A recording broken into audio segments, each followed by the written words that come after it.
Prince Thor stood on the bridge of his flagship, staring at the holographic display with barely concealed excitement. His golden armor reflected the blue light from the screens around him, making him look like a warrior from ancient legends.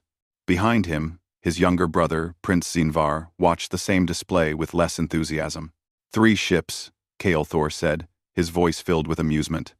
Only 3 small vessels, and they dare to enter our territory. The Valorian Empire had ruled 300 star systems for over 2,000 years. Their military had never faced a real challenge. Every species they encountered either surrendered immediately or was crushed within days. The princes had been sent to the frontier to find new worlds to conquer, and now they had found something interesting. Commander Velthar, the senior military advisor, stepped forward. He was an older Valorian, with scars across his face from many battles. "My prince, we should observe them first. These vessels are unknown to our databases. We have no information about their species or capabilities." Thor waved his hand dismissively. "Look at their ships, Commander. They are tiny compared to our battle cruisers. Their weapons are primitive kinetic cannons. Their shields barely register on our sensors. This will be over quickly." "Run." 1. Zinvar spoke quietly. "Brother, perhaps we should send a diplomatic message first. Father always says that wisdom comes before war." Thor laughed. "Father is not here. I am in command, and I see no threat from 3 small ships. Prepare the fleet for engagement. 12 battlecruisers should be more than enough." Inside the lead human scout ship, Captain Jake Morrison sat in his command chair, reviewing the sensor data. His ship, the Frontier Runner, was one of 3 vessels assigned to deep space reconnaissance. They had been mapping this sector for 6 months, carefully avoiding contact with the local empire that controlled this region. "Captain, we have 12 large vessels approaching," Lieutenant Amy Peterson announced from the tactical station. Her fingers moved across her console, analyzing the incoming ships. "They're definitely military. Power signatures suggest heavy weapons." Danny Wu, the chief engineer, looked up from his station. "Their technology is interesting. Advanced for this region, but nothing we haven't seen before. I'd say they're about 200 years behind our current standard." Lisa Hayes, the ship's medic and communications officer, turned to Morrison. "Should I hail them?" Morrison nodded. "Yes. Standard first contact protocol. Let them know we're peaceful explorers." Lisa opened a channel and transmitted a message in multiple languages, including the Valorian tongue that their computers had deciphered weeks ago. "This is the Terran Federation scout ship Frontier Runner. We come in peace and mean no harm. We are conducting scientific research and will leave this area immediately, if requested." The response came quickly. Prince Thor's face appeared on the screen, his expression filled with arrogance. "Primitive creatures, you have entered Valorian space without permission. Your ships are now property of the Empire. Surrender immediately, or be destroyed."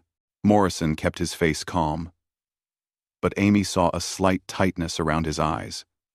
"This is Captain Jake Morrison.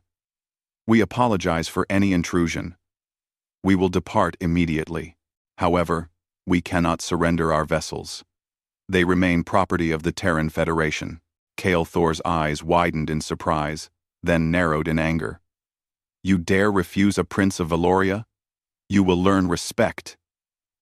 He cut the transmission. Morrison opened a secure channel to the other 2 scout ships. "Ryan, Nicole, you both see what we're dealing with?" Captain Ryan Foster's voice came through from the Pathfinder. "Confirmed, Jake. Classic aggressive empire. They think we're easy targets." Captain Nicole Brooks of the Horizon's Edge added, "My sensors show they're powering up weapons. Looks like they're not interested in talking." Morrison took a deep breath. "All right. Protocol 7. Danny, prep the defensive systems. Amy, I want targeting solutions on all 12 ships, but weapons hold. Lisa, send a priority message back to command. Let them know We have first contact with a hostile empire. Message away, Lisa confirmed. Command will receive it in about 6 hours. The Valorian battlecruisers formed a sphere around the 3 human ships. They were massive vessels, each one 5 times larger than the small scout ships. Their hulls gleamed with advanced armor, and their weapons arrays bristled with cannons and missile pods. Kael Thor gave the order. Brilliant beams of energy lanced out from the Valorian ships, deliberately aimed to pass close to the human vessels. The display was meant to intimidate, to show overwhelming force. Morrison watched the beams pass by harmlessly. Danny, what's your analysis? Their energy weapons are powerful but inefficient, Danny replied. Lots of waste heat. I'd say they're brute forcing their way through targets rather than using precision. We can work with that. Amy's hands moved across her console. Captain, they're charging main weapons. I think the warning shots are over. All ships, evasive pattern Delta, Morrison ordered calmly. Shields to maximum. Do not return fire yet. The Valorian battlecruisers unleashed their full firepower. Hundreds of energy beams and missiles streaked toward the 3 small human ships.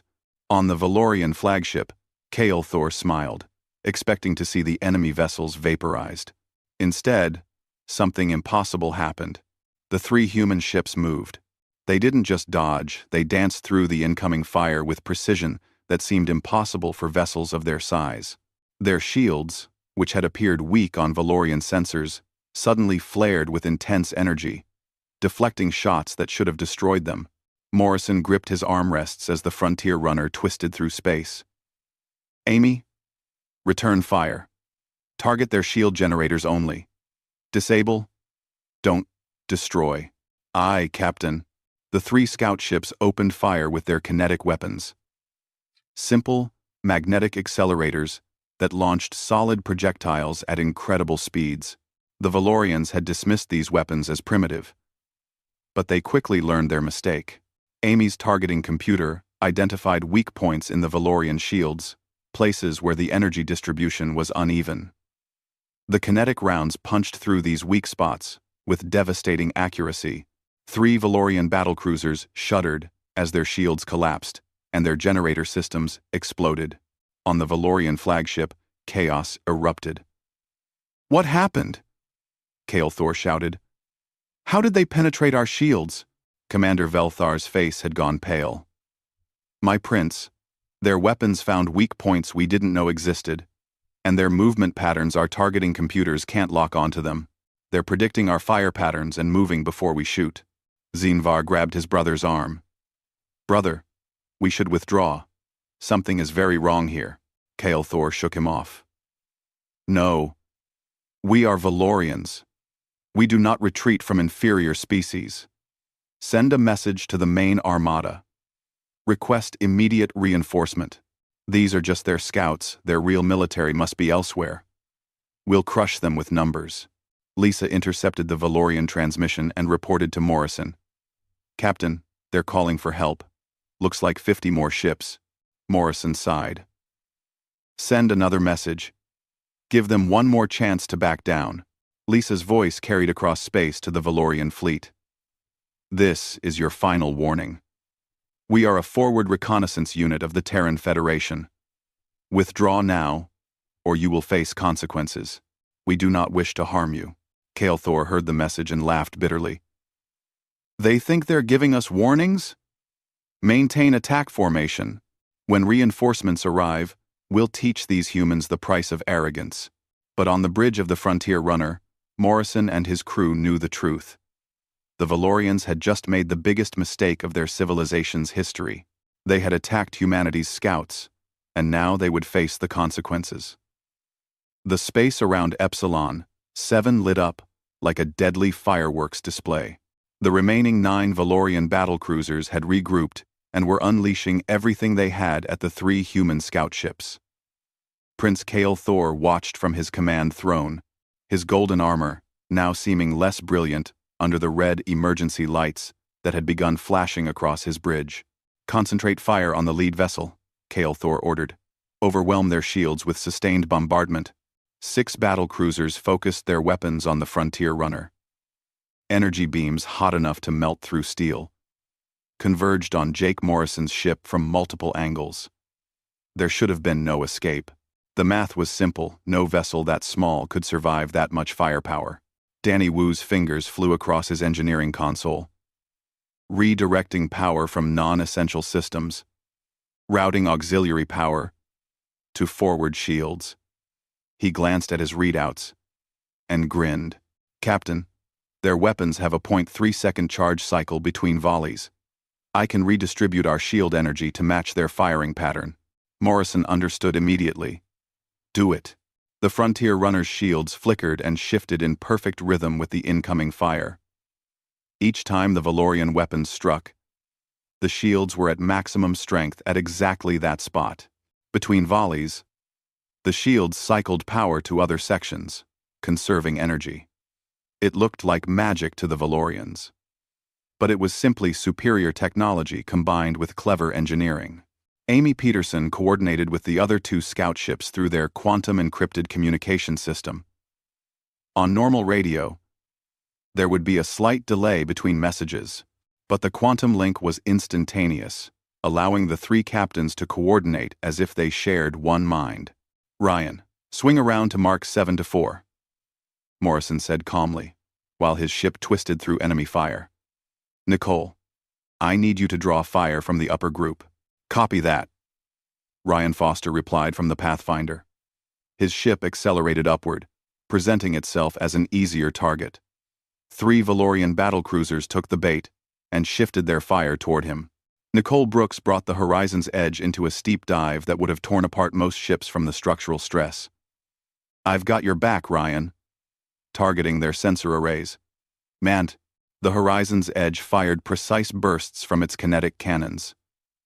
Small projectiles, each no bigger than a coffee cup, slammed into the sensor domes of 2 Valorian warships. The damage wasn't catastrophic, but suddenly those ships were blind, relying on sensor data from other vessels. Prince Zinvar gripped the railing of the command platform. Brother, look at how they move. Those ships are coordinating perfectly. There's no communication lag. How is that possible?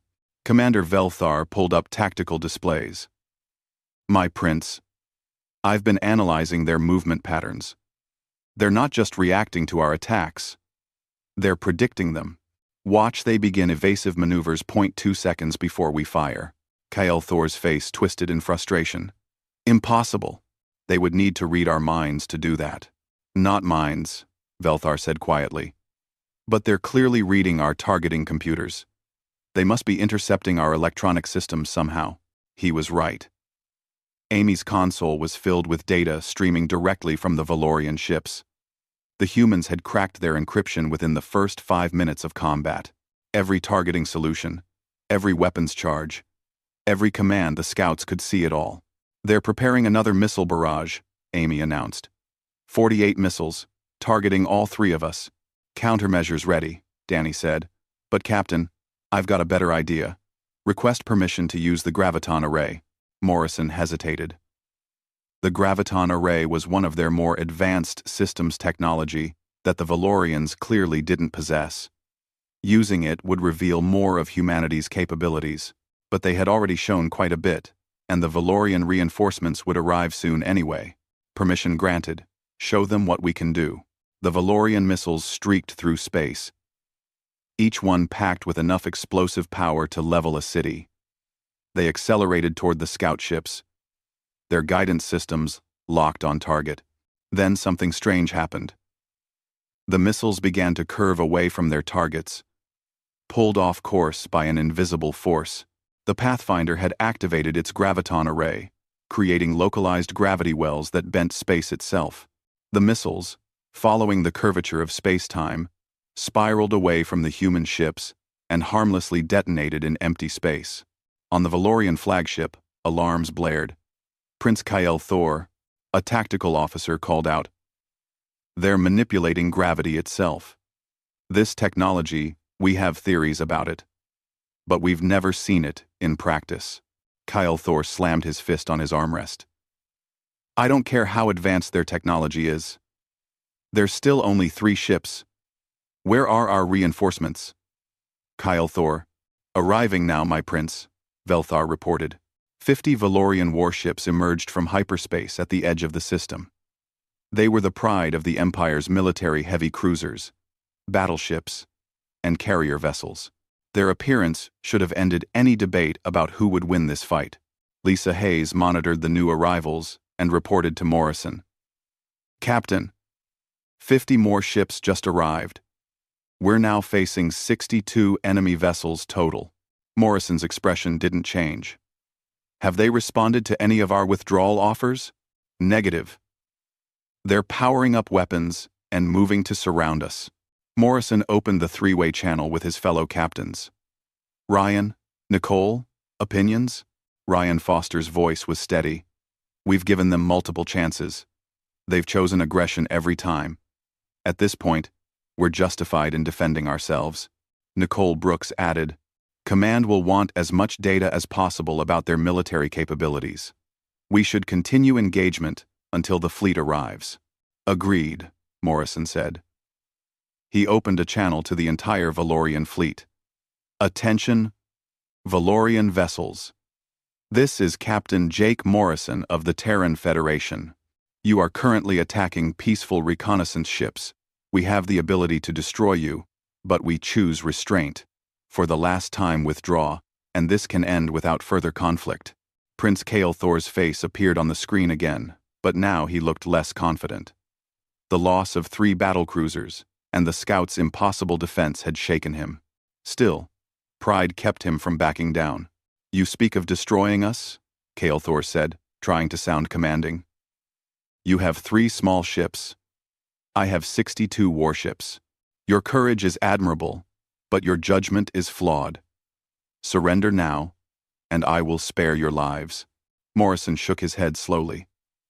You still don't understand. We're not their military. We're scouts. Our job is to explore and gather information. The fact that we've defended ourselves against your entire fleet should tell you something. It tells me that you have advanced technology. Kael Thor replied. But technology alone doesn't win wars. Numbers matter. Skill matters. And we have both. He cut the transmission and turned to his fleet. All ships, attack formation Theta. Concentrate fire. I want those ships destroyed. 62 warships moved into position and opened fire simultaneously. The space around the 3 human scouts became a death trap of energy beams, missiles, and particle weapons. It was enough firepower to destroy a small moon. Danny Wu rerouted power so fast his console sparked. Shields at maximum. Cycling through. Defensive patterns. Amy's hands never stopped moving. Calculating firing solutions. We can't take them all at once. We need to thin their numbers. The 3 scout ships moved as one unit, their coordination perfect. They flew through the storm of weapons fire. Their shields flaring but holding. Their return fire was surgical, each shot carefully aimed at specific weak points on specific ships. The Frontier Runner fired a burst that took out the shield generator on a Valorian cruiser. The Pathfinder followed up by destroying the cruiser's engine array, leaving it dead in space. The Horizon's Edge targeted another ship's weapon systems, disabling its ability to fire. Within 10 minutes of sustained combat, 8 more Valorian ships were disabled or destroyed. The scouts hadn't lost a single shield generator. Zinvar grabbed his brother's shoulder. Brother, please. This is madness. They're not even slowing down. Our ships are falling, and they haven't taken any real damage. We need to withdraw and report this to Father. Kael Thor's face had gone pale. He stared at the tactical display showing his ships being systematically taken apart by 3 vessels that should have been easy targets. His pride warred with his survival instinct. Brother, Zinvar pressed. If these are their scouts, what are their warships like? That question hung in the air like a death sentence. Commander Velthar stepped forward.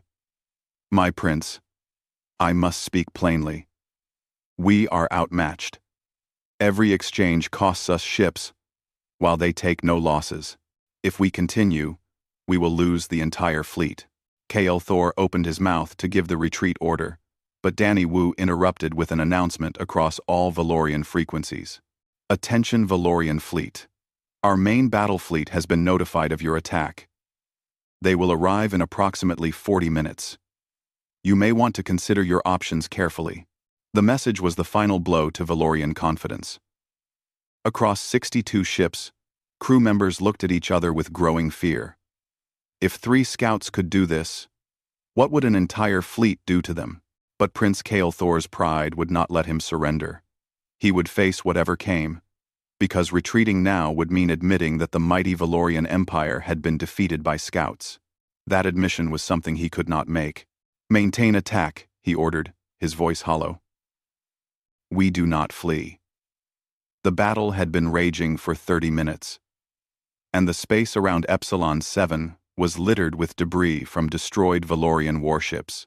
18 ships were now either disabled or destroyed, their hulls torn open by precise kinetic strikes.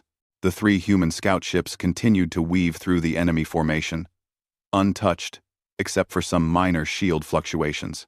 Inside the Frontier Runner, Jake Morrison reviewed the tactical situation with growing concern not for his own ship, but for what would happen when the main fleet arrived. The Valorians had been given every chance to withdraw, and they had chosen violence every single time. Danny, how are our systems holding up? Morrison asked. Danny Wu wiped sweat from his forehead. Shield generators at 70% efficiency. We can maintain this level of combat for another 2 hours easily. Weapon systems are fine. We've only used about 30% of our ammunition. The kinetic rounds are doing exactly what they're supposed to do. Amy Peterson highlighted 3 Valorian battleships on her display. Captain, those 3 ships are moving into position for a planetary bombardment formation. I think they're going to try using their heavy weapons on us. Morrison understood immediately. Planetary bombardment cannons were designed to destroy cities and fortifications from orbit. They were massive, powerful, and incredibly slow to aim. Against moving targets in space, they were nearly useless. But desperation made people try foolish things. Let them try, Morrison said. Amy, be ready to plot an evasion course the moment they begin charging those weapons. Prince Kael Thor watched as his tactical officers prepared the bombardment cannons. Commander Velthar stood beside him, his expression grim. My prince, those weapons are not designed for ship-to-ship combat. The charge time alone gives the enemy 8 seconds to move out of range. I am aware, Kael Thor snapped, but their power output is triple that of our standard weapons. If we can land even 1 hit, it will penetrate their shields. Zinvar spoke quietly from his position near the back of the bridge. And if we miss, we waste energy and show them another weakness. Reader Waith, we waste energy. Zinvar spoke quietly. Kael Thor ignored his brother and gave the order. Fire when ready. The 3 Valorian battleships charged their massive cannons. Energy readings spiked as they drew power from their main reactors. The cannons glowed with barely contained power, building to a devastating release. Amy's console beeped. They're charging. 8 seconds until... I see it, Morrison interrupted. He had been watching the enemy ships closely. Plot evasion course on my mark. He counted down silently, watching the energy build up. Now, the Frontier Runner suddenly accelerated at an angle that would have crushed a human crew if not for the inertial dampeners. The ship moved out of the firing path just as 3 massive energy beams lanced through the space where it had been moments before. Ryan Foster's Pathfinder and Nicole Brooks' Horizon's Edge executed similar maneuvers, easily avoiding the slow, predictable weapons. The 3 beams continued into empty space, their energy wasted. Told you, Velthar muttered under his breath. But Kael Thor wasn't listening. He was staring at his sensor display with growing horror. His tactical officer had just shown him something impossible. What do you mean they're transmitting? The officer's hands shook as he manipulated the controls.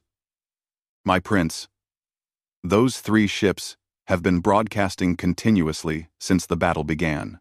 They're sending massive amounts of data back toward their space. What kind of data? Everything. Our ship designs, our weapons capabilities, our tactics, our weaknesses. Every scan, every attack pattern, every communication, they're recording all of it and sending it home. Commander Velthar felt ice form in his stomach. They're not trying to defeat us. They're studying us. Learning everything about our military, so that when their real fleet arrives, he didn't need to finish the sentence. Everyone on the bridge understood the implications.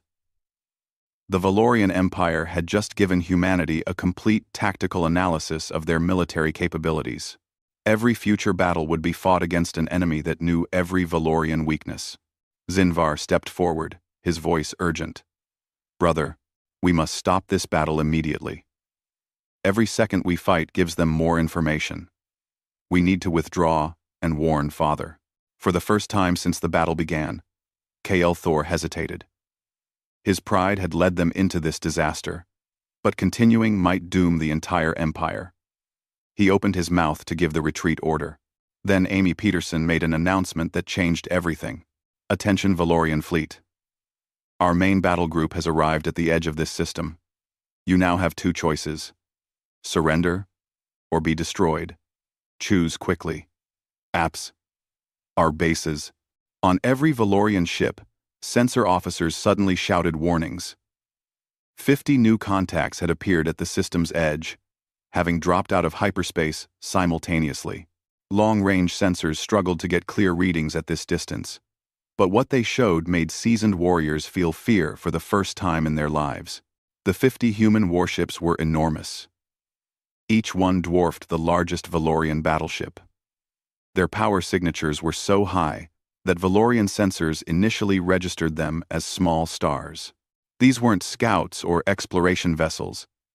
These were warships built for one purpose: overwhelming force. Morrison opened a private channel to the other scout captains. Fleet Command is requesting a final assessment. Are the Valorians likely to surrender? Nicole Brooks checked her displays. Negative. Their prince hasn't shown any sign of backing down. Pride seems to be overriding survival instinct. Ryan Foster added, I've been monitoring their internal communications. The prince knows he should retreat, but he's afraid of the dishonor. His culture values strength and conquest. Backing down from what they perceive as an inferior species would destroy his reputation. Morrison sighed. He had dealt with proud warrior cultures before. They often had to be shown overwhelming force before they would accept reality. Understood. Stand by for fleet arrival. Prince Kael Thor stared at the holographic display, showing the 50 human warships. They weren't moving, weren't attacking. They were just waiting at the edge of the system like predators watching wounded prey. The psychological effect was devastating. Get me detailed scans, Kael Thor ordered, his voice cracking slightly. The sensor officer worked frantically, trying to pierce through the strange interference that surrounded the human fleet. Finally, he got a partial reading, and immediately wished he hadn't. My prince, preliminary scans indicate each of those vessels has shield strength equal to 20 of our battle cruisers. Their weapons systems are. I can't get a clear reading. The energy signatures are beyond our measurement capabilities. What does that mean? Kael Thor demanded. Commander Velthar answered grimly. It means their weapons are so powerful that our sensors think they're looking at reactor cores instead of cannons. A new voice suddenly filled every bridge in the Valorian fleet. It was calm, authoritative, and absolutely confident. Prince Kael Thor of the Valorian Empire. This is Admiral Chris Martinez of the Terran Federation Navy. You have attacked a peaceful reconnaissance mission, despite multiple warnings and opportunities to withdraw. You have demonstrated aggressive intent and disregard for civilized conduct. By the authority granted to me by the Terran Federation, you and your forces are hereby ordered to stand down and prepare to face trial for acts of aggression. Kael Thor's face went purple with rage. Trial? You dare speak to a prince of Valoria about trials? Martinez's response was ice cold. Your rank is meaningless to us.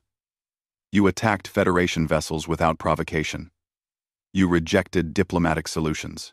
You continued attacking even after we demonstrated superior capabilities. These are the actions of a war criminal, not a prince. Power down your weapons immediately, or we will power them down for you. The bridge was silent except for the hum of equipment and the quiet beeping of sensors. Every Valorian officer waited to see what their prince would do. Would he surrender? Would he order a retreat? Or would his pride lead them to destruction? Kael Thor looked at his brother, then at Commander Velthar, then at the display showing the 3 small scout ships that had humiliated his fleet. Finally, he looked at the 50 massive warships waiting in the distance. His hands clenched into fists. We are Valorians. We bow to no one. He turned to his weapons officer. All ships. Full assault. Target those 50 ships. If we're going to die, we'll die fighting. Zinvar grabbed his brother's arm desperately. Brother, no. This is suicide. Kael Thor shook him off. Then it's suicide, with honor. I will not surrender to primitives. Commander Velthar closed his eyes. He had served the Empire for 40 years, fought in a dozen campaigns, and survived countless battles. He knew with absolute certainty that he would not survive the next 10 minutes. Morrison received confirmation that the Valorian fleet was charging weapons. Admiral Martinez, they're preparing to attack your position. Martinez's voice carried a hint of sadness. Confirmed, Captain Morrison. I really hoped they would choose differently. All fleet units, prepare for defensive engagement. Remember, disable, don't destroy. We want prisoners for trial, not corpses for graves. The Valorian fleet, 44 ships, still combat capable, began their final attack. They accelerated toward the 50 human warships, weapons charging, crews shouting battle cries that had echoed through 300 conquered worlds. The human fleet waited calmly, motionless in space, like a wall of steel and fire waiting for waves to break against it. Inside the Frontier Runner, Jake Morrison watched the beginning of the end. His scouts had given the Valorians every chance, every warning, every opportunity to choose peace. They had chosen war instead. Now they would learn what war with humanity truly meant. The Valorian fleet rushed toward the human warships, like an angry swarm of insects attacking a mountain. 44 ships pushed their engines to maximum power, closing the distance at speeds that would have impressed most civilizations. Their weapons charged, ready to unleash destruction the moment they came into range. Admiral Chris Martinez stood on the bridge of his flagship, the Destiny's Call. His crew worked quietly at their stations, no panic or stress visible despite the approaching enemy fleet. They had trained for this scenario dozens of times. An aggressive empire making a foolish final stand was almost predictable. Tactical. What's their time to weapons range? Martinez asked calmly. A young officer named Kyle Watson checked his display. 3 minutes at current speed. Admiral. They're not even trying to use evasive patterns. It's a straight charge. Money nines. AR. They're desperate, Martinez observed. Desperation makes people predictable. Helm. All ships maintain current position. Weapons. Charge defensive systems only. I want knockout shots, not kill shots. The weapons officer, a woman named Beth Cooper, acknowledged the order. Aye, Admiral. Loading non-lethal rounds. Targeting engines and weapons systems only. Martinez opened a channel to the entire fleet. All ships. You know your orders. These people made bad choices, but they don't deserve to die for following foolish leaders. Disable and capture. Make every shot count. 50 acknowledgements came back simultaneously. The human fleet was ready. Prince Kael Thor watched the distance close between his fleet and the humans. 2 minutes until weapons range. His hands gripped the arms of his command throne so tightly his knuckles had turned white beneath his golden armor. All weapons, target their lead ship, he ordered. Concentrate our fire. If we can destroy their flagship, perhaps we can scatter their fleet. Commander Velthar knew it was pointless, but he relayed the orders anyway. What else could he do? They were committed now. Running would accomplish nothing. Those human ships could clearly catch them if they wanted to. Zinvar stood at his brother's side, his face pale but determined. If they were going to die, at least they would die together. Brother, I want you to know. Don't, Kael'thor interrupted. Save your words. For after the battle. There won't be an after, Zinvar said quietly. But he fell silent, watching the tactical display count down the distance. 1 minute to weapons range. On the Frontier runner, Jake Morrison and his crew had moved to a safe distance. They were observers now, watching what would happen when an arrogant empire met humanity's actual military force. I almost feel sorry for them, Lisa Hayes said softly. Amy Peterson shook her head. We gave them so many chances. We warned them. We tried diplomacy. They chose this. Danny Wu pulled up sensor readings of the human fleet. Captain, look at this. The fleet isn't even using full power yet. They're at about 20% reactor output. This is going to be over in seconds. Morrison nodded grimly. That's the point. Admiral Martinez wants to show them the difference between our capabilities and theirs. It's a lesson the Valorian Empire needs to learn. 30 seconds to weapons range. The Valorian ships prepared to fire. Every weapon was charged. Every crew member ready. They would die fighting, but they would make the humans pay for their victory. Or so they believed. 10 seconds. 5 seconds. The Valorian fleet opened fire. Hundreds of energy beams and thousands of missiles erupted from their ships, filling space with deadly light. It was the most concentrated barrage they had ever launched. Enough firepower to destroy a small planet. The human fleet's shields barely flickered. Kyle Watson reported calmly. Shields at 98%, Admiral. No damage to any vessels. Martinez nodded. Return fire. Disable them. The human fleet fired. It wasn't a barrage. It wasn't a spray of weapons hoping to overwhelm defenses. It was surgical precision. On a massive scale.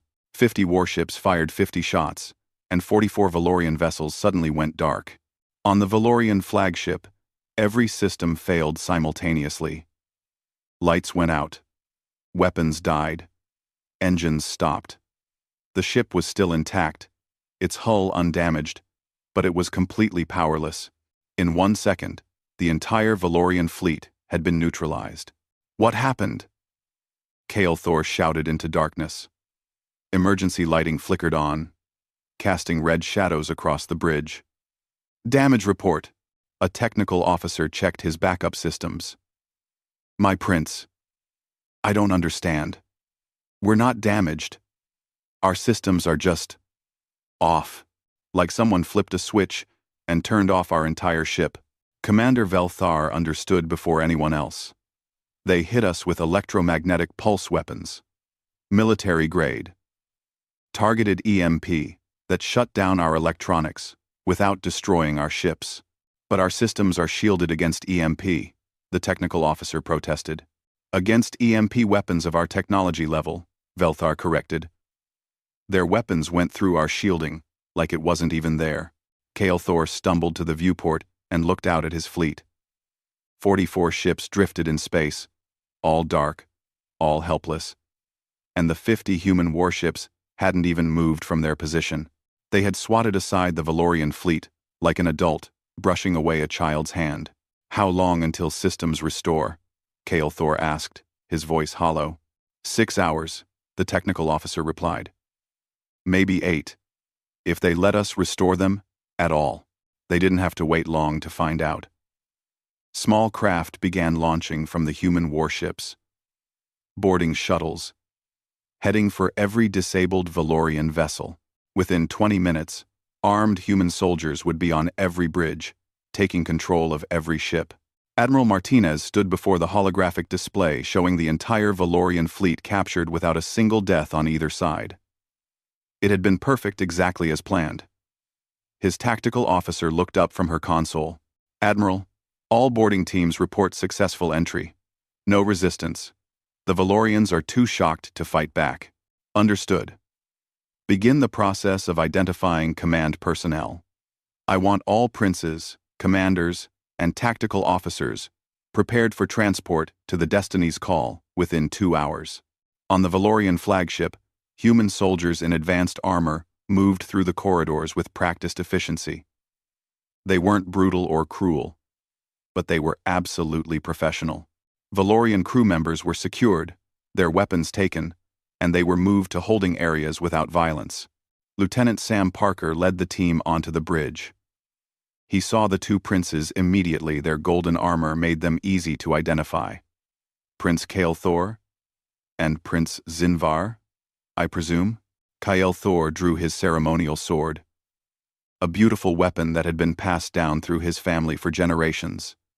I am a prince of Valoria. I will not surrender. 2. Sam's sidearm fired once. A stun round hit Kael Thor in the chest, and the prince collapsed, unconscious. The sword clattered to the floor. Sam looked at Zinvar, who slowly raised his hands in surrender. That was easier, Sam said. He keyed his radio. Bridge secured. Princes in custody. Prince Kael Thor required stunning. Prince Zinvar surrendered peacefully. Acknowledged, came the response. Prepare them for transport. 6 hours later, Prince Kael Thor woke up in a cell. Not a torture chamber or a dungeon, but a clean, well-lit room with a bed, a desk, and a small bathroom. The walls were clear force fields, showing a corridor outside where human guards stood watch. He sat up slowly, his chest aching from where the stun round had hit him. Zinvar was in the cell across the corridor. He looked at his brother with sad eyes. You're awake. Good. We're being held on their flagship. We're scheduled to face trial in 1 hour. Trial? Kael Thor's laugh was bitter.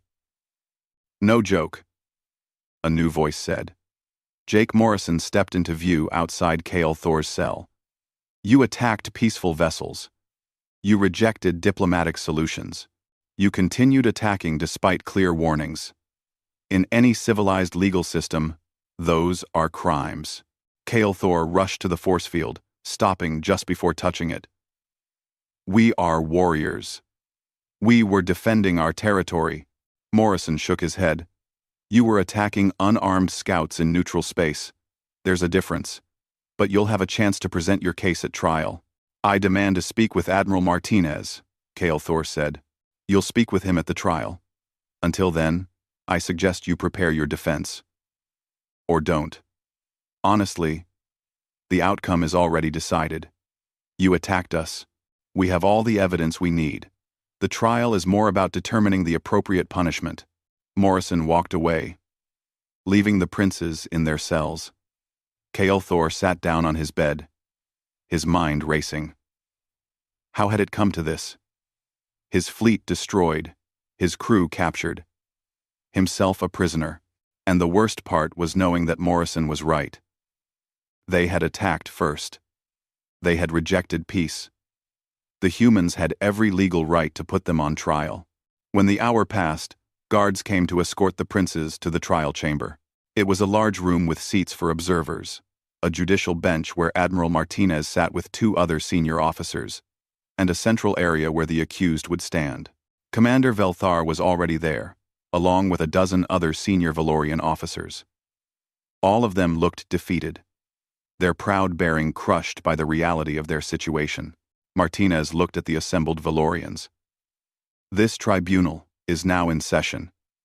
Prince Kael Thor and Prince Zinvar of the Valorian Empire, you are charged with attacking peaceful Federation vessels without provocation, continuing hostilities despite multiple opportunities for peaceful resolution, and endangering your own crews through reckless military action.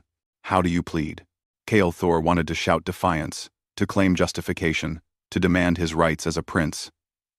But looking at Martinez's calm, serious face, he knew it would accomplish nothing. The humans had won completely. The Valorian Empire's entire military doctrine had been proven worthless in less than an hour of actual combat. What does it matter how we plead? Kael Thor asked quietly. You've already decided our fate. Martinez shook his head. No, Prince Kael Thor. Your actions decided your fate.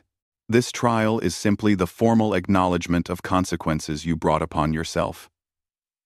The trial lasted 3 hours. Though it felt like an eternity to Prince Kael Thor, evidence was presented in methodical detail, every communication, every sensor reading, every warning ignored. The humans had recorded everything, and they played it back for all to see. Admiral Martinez called Jake Morrison to testify.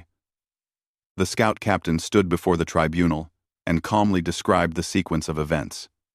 His tone wasn't angry or accusatory. He simply stated facts, letting the evidence speak for itself. "Captain Morrison," Martinez asked, "how many times did you attempt peaceful communication with the Valorian fleet?" "7 times, Admiral. The first contact when they approached us. Then once after they fired warning shots. 3 more times during the initial engagement. Once before their reinforcements arrived, and a final warning after the reinforcements appeared." "And how did Prince Kael Thor respond to these attempts?" "He rejected all diplomatic options. He demanded our surrender despite having no legal authority to do so. When we refused surrender, but offered to depart peacefully, he ordered his fleet to open fire." Martinez nodded. "Thank you, Captain. You may step down." Then came something that shocked every Valorian in the room. The humans presented information about the Valorian Empire itself, detailed records going back 20 years.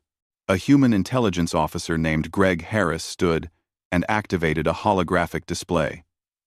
"The Terran Federation has been monitoring the Valorian Empire since first detecting their presence in this sector. We have documented 17 wars of conquest, 43 planetary occupations, and the subjugation of 11 different intelligent species." Images appeared in the display: worlds burning, cities destroyed, populations enslaved, all of it documented with dates, locations, and evidence. Prince Zinvar felt sick. He had known his empire conquered other worlds, but seeing it presented this way made it seem different, darker. The Valorian people had always been taught that they brought order and civilization to lesser species. But the humans showed a different story. One of brutality and oppression. "Where did you get this information?" Kael Thor demanded. "You said your scouts only arrived here 6 months ago." Admiral Martinez answered. "Our scouts arrived here 6 months ago, but we've had observation posts in this sector for 2 decades. We've been watching your empire the entire time, waiting to see if you would change your ways. You didn't." The weight of that revelation crushed Kael Thor. The mighty Valorian Empire had been watched by the humans for 20 years, and they never knew. While Valoria conquered 300 systems and believed themselves powerful, humanity had been observing them like scientists studying aggressive insects. "If you've been watching us for 20 years, Velthar spoke up, "why didn't you intervene before? Why let us conquer those worlds?" Martinez's expression became grave. "Because the Terran Federation follows strict rules about interference. We don't have the right to control other civilizations' development, even when we disagree with their choices. We watch. We document. We prepare. But we don't act unless directly provoked." "And we provoked you," Zinvar said quietly. "Yes, you attacked our peaceful scouts without cause. That crossed the line from observation to action." Jake Morrison stepped forward again. "If I may, Admiral, I'd like the princes to understand something important." "Proceed, Captain." Morrison looked directly at Kael Thor. "Prince, you asked earlier if we were their scouts or their military. The truth is, we're scouts. But in human culture, scouts aren't just explorers. We're the first line of contact with unknown civilizations. We're trained in diplomacy, combat, and assessment. Our job is to determine whether a species is peaceful or hostile." "You determined we were hostile," Kael Thor said bitterly. "No. You determined that for us. We gave you every opportunity to prove otherwise. But let me tell you what you should really understand. The 3 scout ships you fought are 40 years old. They're reliable and well-maintained, but they're not cutting edge. The fleet that arrived to rescue us? Those ships are only 10 years old. And back in human space, we're already building the next generation. The implications hit Kael'thor like a physical blow. If outdated scouts could defeat his entire fleet, and modern warships could disable them without effort, what could humanity's newest technology do? Admiral Martinez called for the tribunal's judgment. The three judges conferred briefly, though everyone already knew what the verdict would be. When Martinez spoke, his voice carried the weight of absolute authority. Prince Kael'thor, Prince Zinvar, and Commander Velthar, this tribunal finds you guilty of unprovoked aggression against Terran Federation vessels. Under the laws of civilized warfare, you are subject to punishment. However, the Federation believes in proportional response and the possibility of redemption. He stood and walked to face them directly. Here is your sentence. You will be returned to your empire, but you will deliver a message to your emperor and your people. The Terran Federation hereby declares that the Valorian Empire's military capability will be dismantled. Every conquered world will be given the choice of independence or joining a new commonwealth based on voluntary cooperation rather than force. Kael'thor's eyes widened. You're going to destroy our entire empire? No. We're going to dismantle your war machine. Your people can keep their culture, their government, their way of life. But you will no longer be permitted to conquer and oppress other species. Federation observers will monitor your compliance. If you resist, you will face the full force of Federation military action. And if we comply? Zinvar asked. Then, in time, you may even join the Federation as equal members. But first, you must prove you can exist peacefully with your neighbors. The tribunal was dismissed. The princes were returned to their cells to await transport back to Valorian space. But Kael'thor requested one more meeting with Captain Morrison. Jake Morrison sat across from the prince in a small meeting room. Two guards stood nearby, but they gave the men some space to talk privately. Why? Kael'thor asked. Why didn't you just destroy us? You had the power. You had the justification. Why go through all this trouble of trials and tribunals? Morrison leaned back in his chair. Because that's what the old Valorian Empire would do. Destroy the enemy. Crush the opposition. We're better than that. Are you? Kael'thor's voice was harsh. Or are you just more subtle in your conquest? You're still taking apart our empire. Troop, we're taking apart your military aggression, Morrison corrected. There's a difference. Prince, can I tell you about human history? Kael'thor nodded, curious despite himself. Humans nearly destroyed ourselves 3 times in our past. World wars, nuclear weapons, environmental collapse. Each time, we came close to extinction. We survived not because we were the strongest or the most aggressive, but because we learned to cooperate. We learned that strength, without wisdom, leads to destruction. Morrison pulled up a holographic image showing Earth from space. This is our homeworld. Billions of people, from hundreds of cultures, all living together. It wasn't easy. It took centuries of war and suffering to learn how to coexist. But we did it. And when we went to the stars, we took that lesson with us. So you think you can teach us to be like you? Kael'thor said. No. We think you can learn to be the best version of yourselves. The Valorian culture has many admirable qualities. Honor, loyalty, discipline, but you've let pride and aggression overshadow those virtues. We're giving you a chance to find balance. Morrison stood to leave. You'll be released tomorrow and sent home in one of your own ships. Tell your father what happened here. Tell him the truth. The age of conquest is over for Valoria. The age of cooperation can begin, if you choose it. After Morrison left, Kael'thor sat in silence for a long time. Everything he had believed about strength and power had been proven wrong. The Valorian Empire had conquered 300 worlds and thought themselves mighty. But the Terran Federation controlled 12,000 worlds and had stayed hidden, watching, waiting. The next day, Prince Thor and his crew were loaded onto their repaired flagship. Human engineers had restored their systems, even upgraded some of their safety features. As they prepared to leave, Admiral Martinez sent a final message. "Safe travels, Prince Thor. Remember what you learned here. Tell your people the truth. The Terran Federation will be watching." The Valorian ship jumped to hyperspace, carrying its defeated crew home. News of what happened would spread quickly. An entire fleet defeated by 3 scouts, their princes captured and judged, their empire's future hanging in the balance. 5 years passed. Prince Zinvar stood on a balcony overlooking the capital city of Valoria. The city had changed. Where military academies once stood, now there were schools teaching medicine and engineering. Where weapons factories had dominated the skyline, research facilities now reached toward the stars. The Valorian Empire had become the Valorian Commonwealth. Conquered worlds had been freed, reparations paid, and a new government formed based on cooperation rather than domination. It had been painful.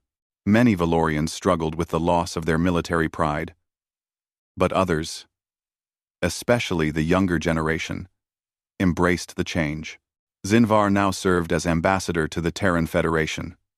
He had spent years learning about human culture, human history, and human values. He represented his people in building a new relationship based on mutual respect. His brother Thor had chosen a different path.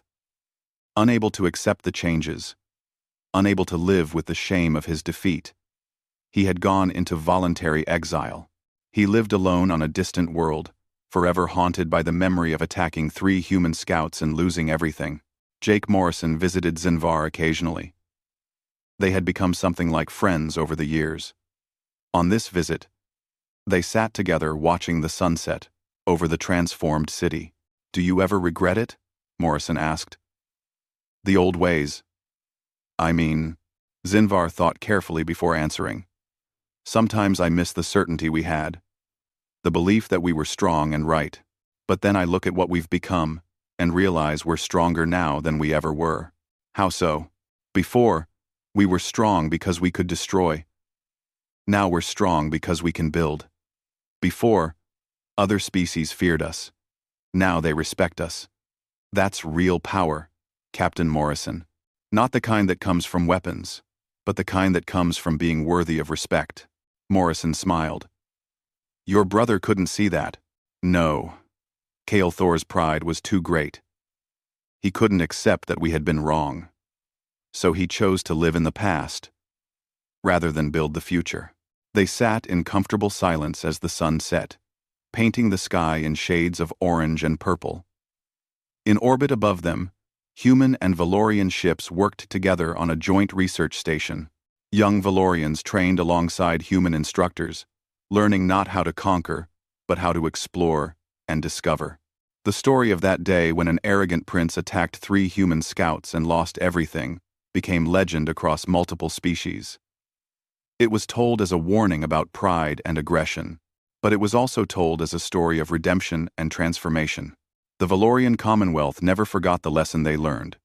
When you fight humanity's scouts and lose, you're given a choice. Accept the consequences with humility and grow, or cling to pride and fade into history. Prince Zinvar chose growth. The Valorian people followed his example, and though the memory of that humiliating defeat would never fade, it became the foundation for something better. A civilization that had learned to build instead of destroy, to cooperate instead of conquer, to respect instead of dominate. The 3 scout ships that started it all, the Frontier Runner, the Pathfinder, and the Horizon's Edge, continued their missions, exploring unknown space and making first contact with new species. They carried with them the hopes of the Federation that every encounter would end peacefully, but they also carried the weapons and training to defend themselves if necessary, because sometimes the only way to teach peace to an aggressive empire was to show them the futility of war, and no one did that better than humanity's scouts.